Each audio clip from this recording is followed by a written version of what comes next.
Hola, mi nombre es Andrés Felipe Romero, soy estudiante de primer semestre de Tecnología en Seguridad y Salud en Trabajo de la Universidad Nacional Abierta de Distancia UNAD. En este video daré una introducción y explicación al tema propuesto para esta unidad, que son las 4 biomoléculas orgánicas. Las moléculas que forman parte de los seres vivos son sorprendentemente similares entre sí en estructura y función. De hecho, todos los organismos que conocemos contienen proteínas, ácidos nucleicos y todos dependemos de agua para sobrevivir. Estos elementos que forman parte de los seres vivos son los biogenésicos y se clasifican en bioelementos primarios y secundarios. Los primeros, los bioelementos primarios, son indispensables para la formación de las biomoléculas fundamentales, tales como los carbohidratos, lípidos, proteínas y ácidos nucleicos, que explicaré en un momento. Estos elementos constituyen aproximadamente el 97% de la materia viva y son el carbono, el hidrógeno, el oxígeno, el nitrógeno, el fósforo y el azufre. Los bioelementos secundarios son todos aquellos elementos biogenéticos restantes que se encuentran en la naturaleza. Se pueden distinguir entre ellos los que tienen una abundancia cercana al 0,1%, como el calcio, el sodio, el potasio, el magnesio, el cloro, y los llamados oligoelementos, los cuales se encuentran en concentraciones por debajo del 0,1% en los organismos. La primera biomolécula orgánica son los carbohidratos. Los carbohidratos son moléculas biológicas muy abundantes en el mundo. Se les conoce con el nombre de azúcares y están formadas por carbono, hidrógeno y oxígeno. Los carbohidratos o azúcares se pueden encontrar en diferentes formas clasificadas según el número de unidades básicas que contengan. Los primeros son monosacáridos, los segundos disacáridos y oligosacáridos, y los terceros son polisacáridos.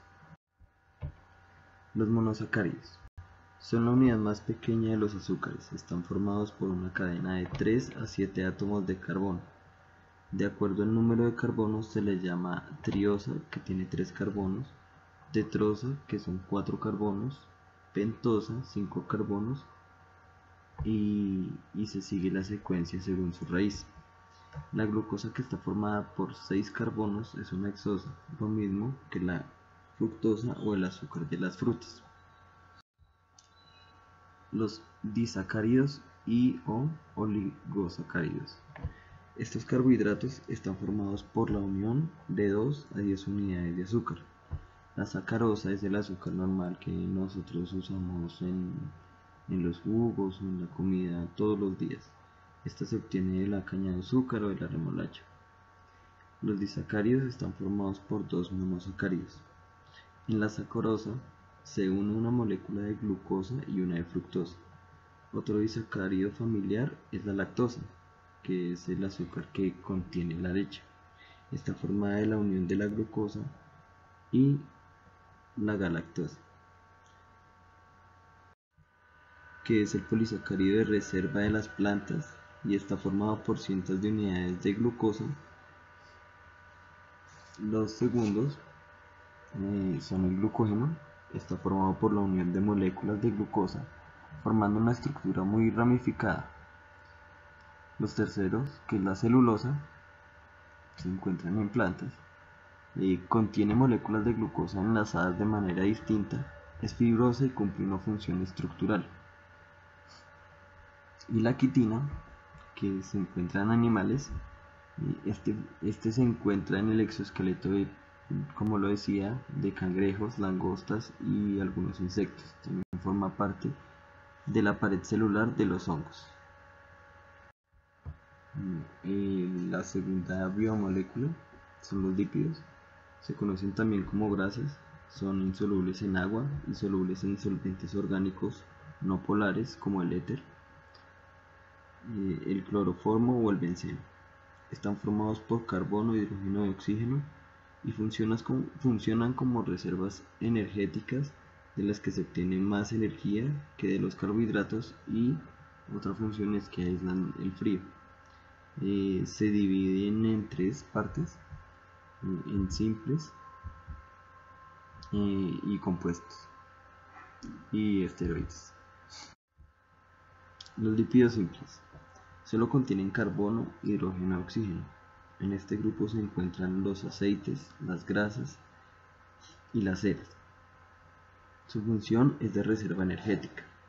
Muchas de las grasas naturales se forman de la unión de una molécula de glicerol con 3 ácidos grasos y se llaman triglicéridos. Muchos ácidos grasos tienen de 10 a 18 átomos de carbono por molécula. Los lípidos compuestos. Además de estos elementos que nombré anteriormente, contienen otros elementos como el fósforo y el nitrógeno. Por esta razón, se encuentran en estos lípidos compuestos el fosfolípido o el fosfoglicérido. Estos contienen un grupo fosfato aunado a un lípido. Los esteroides se componen de 4 anillos de carbono fusionados. Un ejemplo es el colesterol, que es un componente vital de las membranas de las células animales y también participa en la síntesis de otros esteroides como las hormonas sexuales femeninas y masculinas.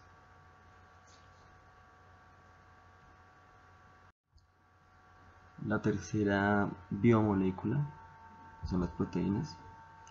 Son moléculas muy grandes formadas por la unión de monómeros llamados aminoácidos.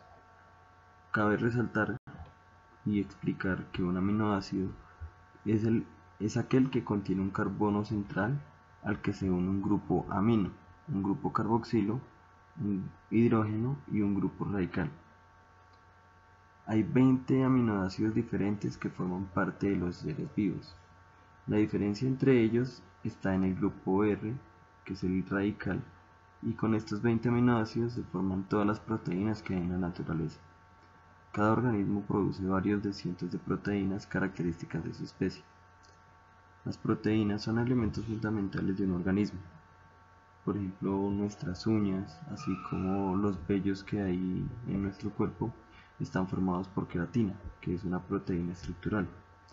La piel de nosotros está formada por colágeno, que es una proteína que le da forma. Por debajo de la piel están los músculos, que son formados por actina y miosina, que son proteínas contráctiles que generan la contracción en los músculos para el movimiento.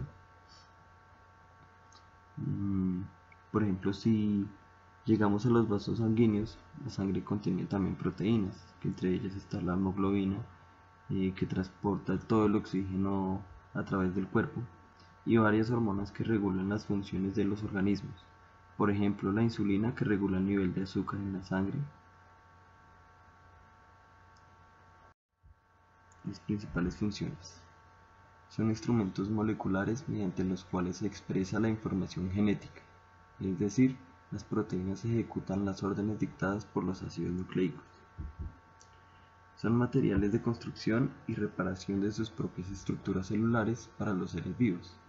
Solo excepcionalmente sirven como fuente de energía, lo que explicaba anteriormente con el caso de la uña o los vellos que tenemos. Muchas de estas proteínas tienen actividad biológica. Consiste en el transporte, regulación, defensa y reserva.